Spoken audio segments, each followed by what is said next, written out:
So, why did I do a carport frame greenhouse? Well, a couple years ago, I got one of these Harbor Freight greenhouses, and it lasted about 6 months. It was really not great. Maybe I could have secured it up a little better. I've seen people do that and have success with it. The story about it is that I threw it together, had a good foundation on it, and about 6 months later we had about a 40-mile-an-hour gust of wind, and the whole thing collapsed. Oh, bro, not the greenhouse. It's ripping outside. Oh, oh, that's what you get for the shittiest greenhouse on the market. Oh, oh no.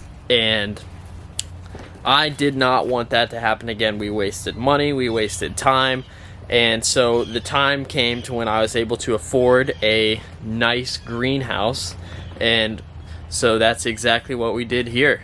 This is a 12-foot wide by 40-foot long carport frame, and I had it custom made by Versatube. They offer custom options, and I'll show you the reason why I went with this. Right here is 101 reasons why I went with the Versatube greenhouse, is because each of these post frames are 2 inches wide by 3 inches long, and they are solid steel.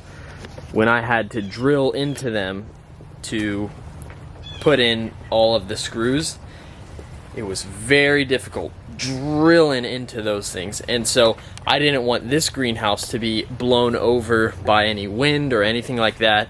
So Versatube online, and this is not a sponsor for them, it's just who I decided to go with. It says this frame is rated to 110 miles per hour winds in my area. I wanted to get blown over. I didn't want to go through all that loss of time and loss of money again. So frame was about $2,500 for all the steel and everything to put it together.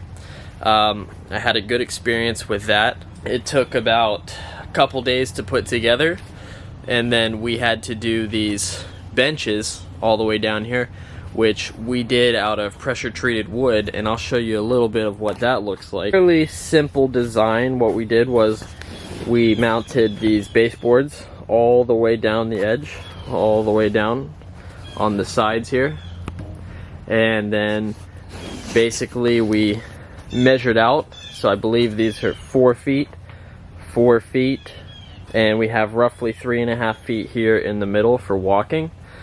And then we just went all the way down, and we put these wood beams that come out, across, and down. We secured it with these wood baseboards, did a little anchor underneath, and it's very solid. I could walk around on them all day long. My grandfather was a massive help in helping me get all this together. It's here on his property in Central Florida. Thankful that he let me put this up here, and with his technical know-how and his experience in building things, which he has a lot, it came up relatively smoothly. And I'll show you some of the things I'm growing in here. You know, I just wanted to have a space where I could start good seedlings, because I've been letting so many things go to waste by dropping fruits and never planting the seed. Yeah, I'll go ahead and show you. These are all some Rollinia seedlings that I have here. These came from my grove. I had a couple fruits. We have Jamoon. These are some nice Jamoon seedlings here. And those are a relatively fast grower. They do well in the cold. We've got ice cream beans. Recently planted some white sapote seeds. I should have a lot of those coming up. Just a lot of odds and ends. And from my personal collection, we have a nice abiu here. 2 of them actually, in a 7-gallon pot. One here and one here. I want to try to just grow this one up and see if I'm able to fruit it in a pot someday. We've got these Olosapos. I believe I have about 4 of them. That's one there. This is another one here. and that's a really unique fruit. If you've never heard of it, might be worth a quick Google search. A couple different Garcinias. This is a white Malay apple. I'd never heard of such a thing, but there's a guy out of Hawaii who had some pictures of it. Different Jaboticabas. That's a Grimmel. Behind it's a Restinga. Looks kind of scattered in here with all the plants. Patombas and just some really cool stuff. Some different. This is a beach Cambuca, Strigopes. We've also got. This here is a standard Cambuca, which I'm really excited to have. You really don't see a lot of Cambucas around too often, especially in this size. I was lucky enough to have a friend who had one, and he was willing to sell it to me. Different cinnamon apples, star gooseberry. That's actually a sweet variety, no sour on these. The sweet star gooseberry. Green sapotes, and I'll be planting more seeds of those. All of these are just odds and ends that I'm gonna have sprouting up here soon. Just planted them the other day. Got this nice tray of Vicks plant here, and my girlfriend has been keeping all of her exotic tropical houseplants in here, which is really cool. She's kind of introduced me to this world of exotic tropical houseplants. I do have a lot of her really nice stuff inside the house right now because it got so cold out that I just didn't want to carry that liability in conversations that you killed my plants.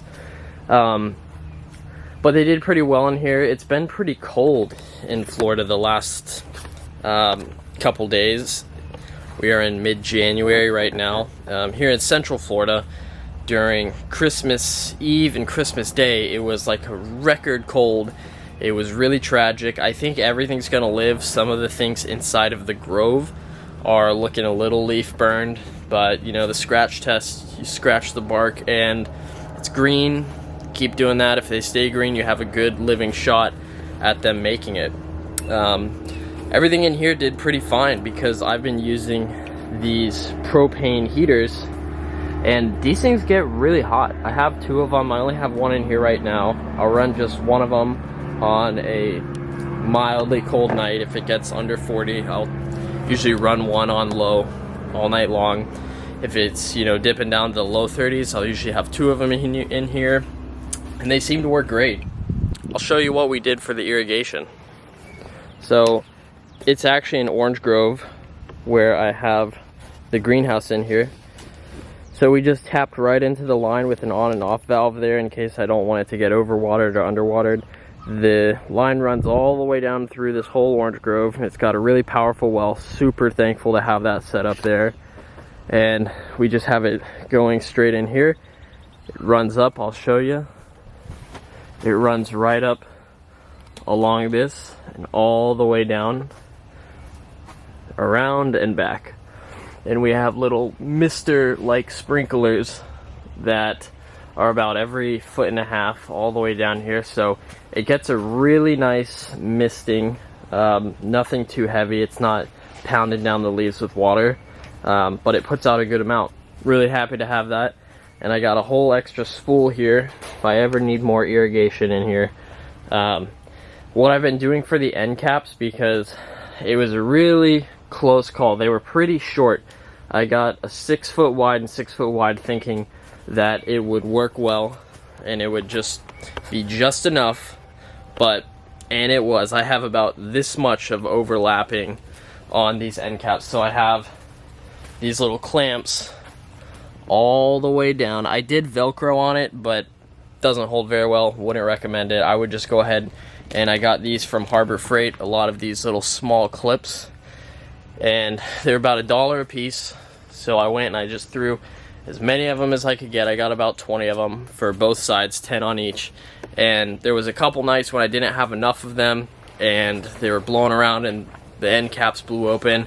So I went back, reinforced it, and it's working much better now with all of these clamps. You see I've got so many down here, just all these clamps, and it's holding. What I'm going to plan on doing in the summer is taking off the end caps and raising the sidewalls up a little bit so it has more airflow through it.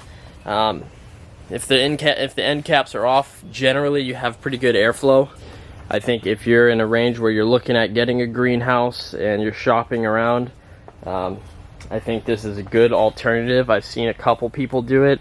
There's not much info online about people actually doing the whole construction side of it, but we just did plastic underneath and we got this nice reflective shade cloth. It really keeps it a lot cooler inside of here. It's a little expensive, but you know, you can do it right. Throw it all the way across the top. And one of the hardest parts of this whole project was leveling out the ground here, because you see it might look a little rough, but down here is probably 2 feet under. So we leveled this entire section here, and now it's nice and level, it's solid, and yeah, that's the greenhouse. So cool.